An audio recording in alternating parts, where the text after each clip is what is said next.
Hey, I'm Brandi Fullwood, and this is Seattle Eats. It's a podcast about Seattle's food scene and the best things to eat in it. Summer is sandwich season in Seattle. On the hottest days, we are looking for something that is easy, portable, and perfect to eat by the lake or for a picnic. And lucky for us, Seattle can't stop making good sandwiches. Where can you get the best sandwiches for summer in Seattle? Seattle food writer Meg van Huygen is here, and we are diving into some of our favorite sandwiches in the city, the ones that are delicious year-round and even better during Seattle summer days. It needs to be portable. It needs to be tidy and not sloppy and not run down your arm, unless you're going swimming or something afterward, jumping in the water. Let's get into it.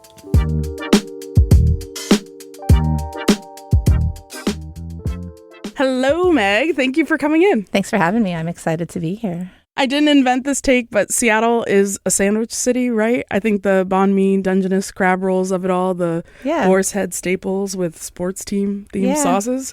What do you think about Seattle as a sandwich city? You're from Seattle. I am. I'm born and raised here. I agree completely. I think it is known. Yeah. I think it was born a sandwich city. I think it used to be a working class signifier. Mm-hmm. I think it used to mean that people were blue collar and they weren't into fine dining and they wanted a quick, down-to-earth meal. But I think that since the advent of Microsoft and Amazon and lots of new people and new cultures moving to town, it's become an Italian sandwich town or a banh mi town specifically. There's lots of different kinds of sandwiches. Michael Wong of Asian Verified said it first about banh mi's and the stranger. I think we have 20, 30, 40 great sandwich spots and new ones every week, quite frankly. And now there are all these homages to NYC and other parts of the East Coast, the focaccia and the hoagies of Philly. New styles, all the time. We have so many sandwiches to cover, but I want the people to know a little bit more about the brilliant mind of Meg van Huygen. Oh my. Her writing is all over the city. The Stranger, Eater, Seattle Met, down in Tacoma. She's covering food for the weekly Volcano. You also are an associate editor there. Yes. And she hosts Thanks, I Ate It. It's Podcast City here. It's a podcast about the PNW food scene. But the thing about Meg is that she really brings a place you love or could love to life. You're from here and you ride for the city's restaurants with an open mind and a fun attitude, whether it's, a cheesy liqueur or a furry bar with award-winning cider or sandwiches. I think, you understand the five senses of an experience and you make eating more delightful. So I'm excited to eat with you again, too. You have flattered me so much. Yeah, I used to have a column in The Stranger called Submissives about sandwiches. Do you get it? Don't I know it? Well, back to sandwiches. I want to know your first sandwich, where to get it, how much it costs, and why it's in your lineup. So, like many, I'm very excited about Bottega Gabriele in Pioneer Square. It is run by two Italian dudes named Gabriele. And they're very funny. First of all, the vibe is great. It's like you're walking into a Fellini movie. There's drying sausages hanging from something. There's, an old school, maybe 1920s display case with loaves of aged provolone. Yeah, sometimes beach chairs in the front. Yeah, it's very cinematic in there, but funny. Yeah. It's an Italian comedy. It's Life is Beautiful. And they have many different kinds of sandwiches, and I like them all. But they also have an Induja processing, like a factory that they also own that's next door. And for folks who don't know, Induja, it's sort of a pate, but it's pepperonified, right? I like to call it a spreadable pepperoni. So it's got the spiciness to it, or the mild spiciness. So they make the sandwich that I really enjoy with like a really springy, olive oily focaccia that they make in-house, as well as capicolo. It's got salami. And arugula also, which gives it sort of that freshness. It's got an olive tomato tapenade. I love a tapenade. I think that's part of a summer sandwich for me as well, a tapenade. It's like having the ocean on a sandwich, too? It's kind of like having the ocean on a sandwich. I never realized that's what I liked about it. Flavorful, it's sharp, but it's cool because it's chilled. It's 1950. Right. I felt like I ate an entire pizza after eating half of this thing. Oh, yeah. Like in a good way, in a smug Garfield sort of way. Like I was pleased with myself. I often to aspire to eat as much as I can because you don't know if a sandwich is going to sog. Wanted to tuck the other half in my backpack, but I didn't know if I was going to make it back home to my partner, what state it would be in. But I really could not finish the second half. Did you bring it home? I did. I brought it to Steven. Did it survive? Yeah, it did. He was thrilled. It was a little he could. It was not perfect, but he destroyed it. Yes. When in the summer do you feel like you're reaching for this kind of sandwich if you have to give it a moment? Not on a 1,000,000-degree day, I guess, because it's kind of heavy. Like, it's got a lot of meat to it. Maybe in the evening in June. Yeah. Is it like a boat lake sandwich? Yeah, absolutely. Yeah. You could. If you knew it was going to survive, and it did, we do know that, you could tuck it in your purse and take it on a boat. Absolutely. Okay. It's been a minute since I've been to Bottega Gabriele, but I remember the few times that I have been there, people really expect like punch in your face flavor, but I feel like they do what can quality give a sandwich a lot more than just like slathered in mayo. Right. And I think that as Americans, we're expecting East Coast Italian American sandwich, but these are just Italian sandwiches. These men are from Italy. Yeah. They're not Italian American. So there's a gravitas to it, I think. Yeah. They're also part of what, a lot of food media was saying last summer, that we're in our focaccia era. I think so. But this summer for me, I feel like we're kind of entering hoagie zone. Sure. What do you think? I agree. Is that a Louis nod, perhaps? The elephant in the room is that on neither of our lists is Louis Deli, which is in Pioneer Square. It is a delicious sandwich. It's got rave reviews too. I think it's elite. I just think it doesn't need our help. You know, if you tell me to pick 3 sandwiches, I'm always going to pick like something that isn't completely celebrated 24/7. We're like Louis Deli, Post Alley. Yeah. Right, exactly. If focaccia was last summer, sure. Hoagies this summer. I hate that there's food trends. Like, I feel as though I'm last season by eating a focaccia sandwich. No. My sandwich, my first sandwich is also on focaccia, and I will have it all of the time. It is a tuna fish sandwich from Oxbow in Montlake. Great. I know tuna fish can be polarizing, but I'm brave enough to claim it because it's delicious. The basics of the sandwich are that it has Swiss, it has cucumber, I'm already salivating, and an almost ridiculous amount of sprouts all on a focaccia sandwich. That's old school. Sprouts? Yeah. And the sprouts, I feel like, make you think that it's going to be healthy. And none of it really is at the end of the day. But I want to break down some of the details of the Oxbow sandwich just because they're making simple stuff go to work. So the tuna, it's light, it's creamy, but it's not stirred into like a paste. It has chunks and heft in there. There's celery, there's onion, there's parsley. They put red wine vinegar in there. And there's also pecorino in the tuna mix. So there's like, umami bomb, like people like to say. Does it have mayo mixed in? There's no mayo. Mayo free? Yeah, no mayo. They're using Ariabe tuna that's packed in olive oil. Okay.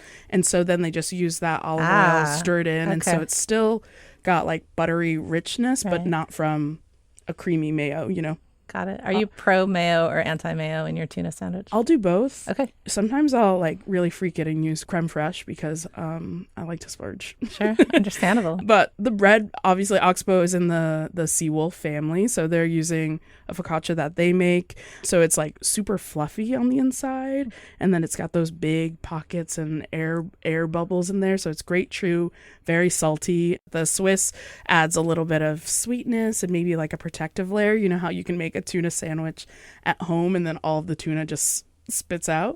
It's not doing that at all. I think she holds everybody.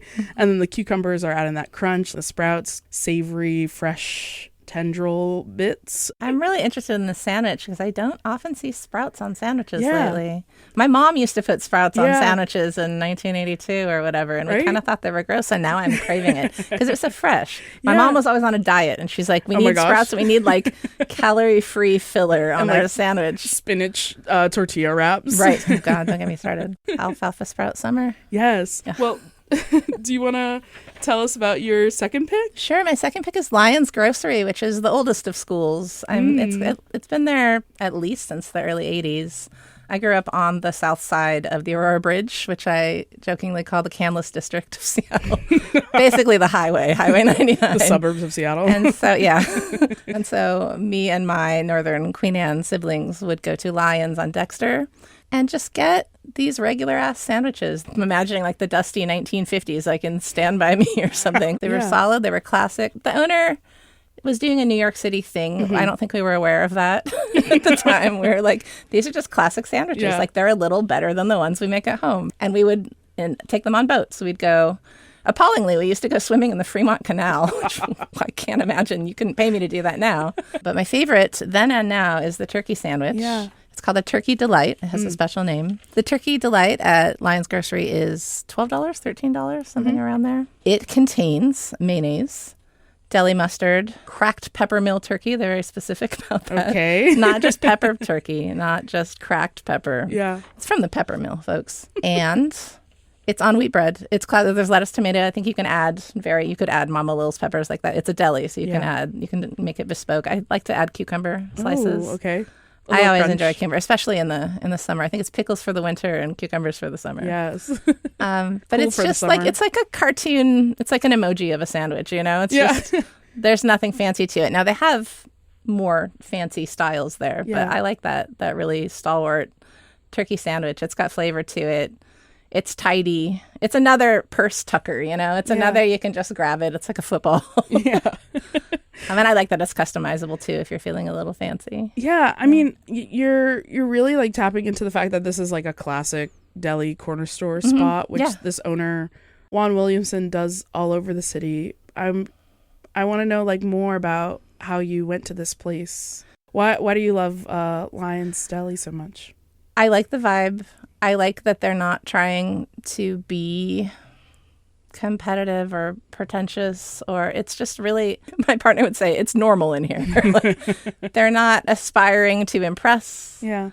They just are what they are. And the food's really good, and it's like penny loafers or something. So this was like one of the first places I ate in Seattle when I was just visiting a friend. Okay. I was staying with them on Dexter. We rolled out of bed after a Third Eyed Blind concert the night before.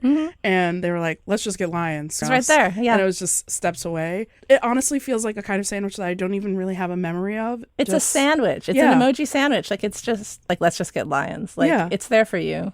I think that cities need that, though, because everyone's trying to outdo each other, because it's always a concept. Yeah. And this place has been in business. I don't know. I'm 46, probably at least 46 years, if not more. Clearly, that's a good business model. Yeah. The concept is it's prevailing, right? It's still working. They're delicious. They're solid. Yeah.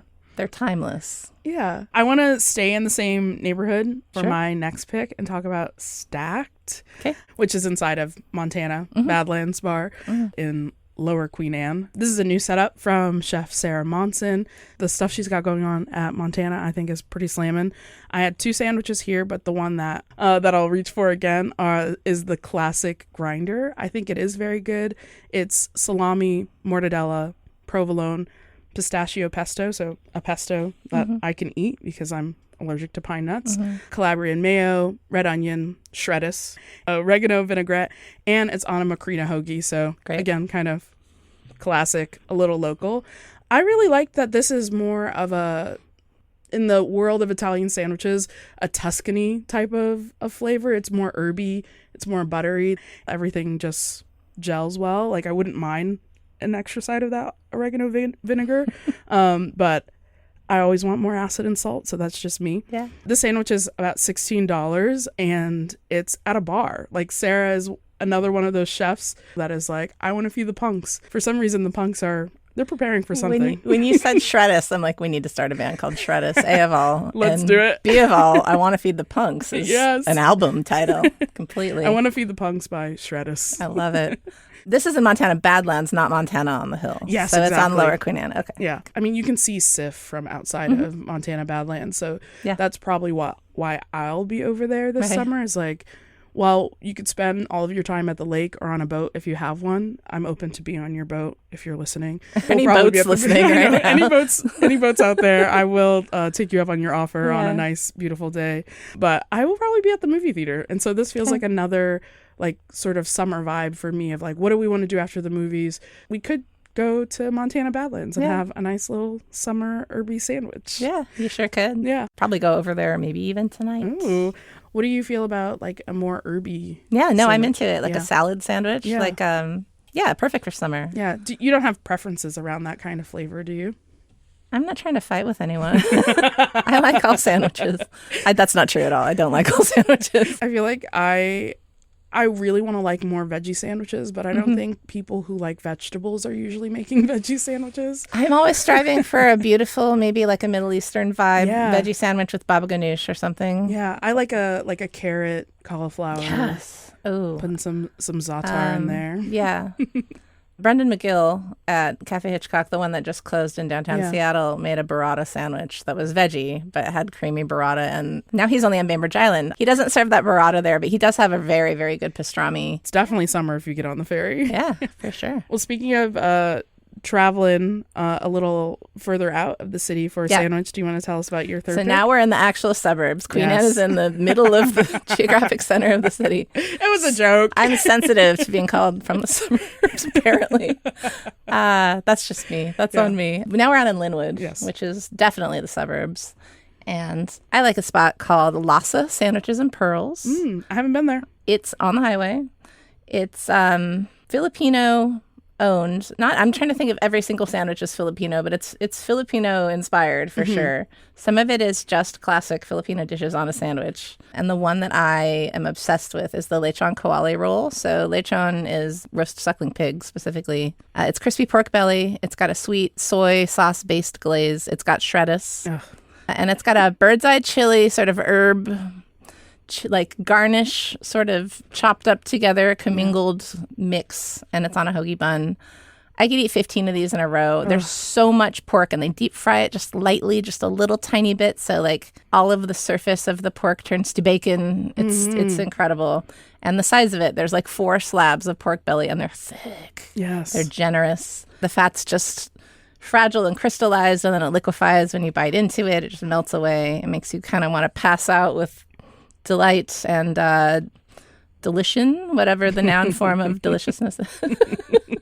It's also fairly spicy to balance out the fatty pork, which I enjoy. It's a very bold, kind of glamorous sandwich. It's so massive and so very flavorful and powerful. I call it a sandwich for heroes. Get it? They also do a take on a Filipino-style cheesesteak there that I really like. They're doing great stuff. Maybe not a cheesesteak for summer. I like this one more, the lechon one instead. I don't have any issues with a heavy meat in the summer. No, I'm just always too warm all the time. I come from AC people. Yeah, right. So I don't.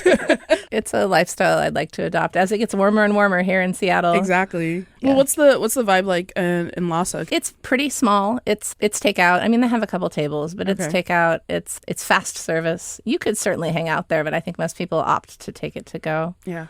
It's in a strip mall, I wouldn't say there's a lot of ambiance there, but like they would welcome you, I'm sure. It's like, where you going? I'm going to like a park, a beach. Nice. So when I used to live in Whidbey Island, my partner would drive up from Seattle and he would stop there and get a couple sandwiches and then he'd get on the ferry and we'd eat them on the island. So, well, and they held up. They held up the trip.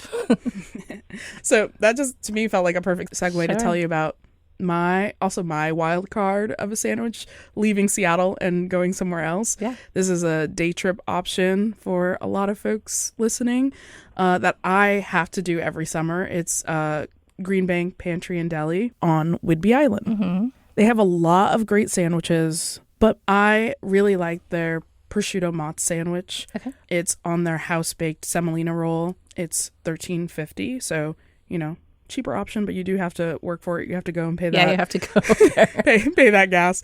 It's got prosciutto di Parma, which is sweeter. It's a dry cured meat.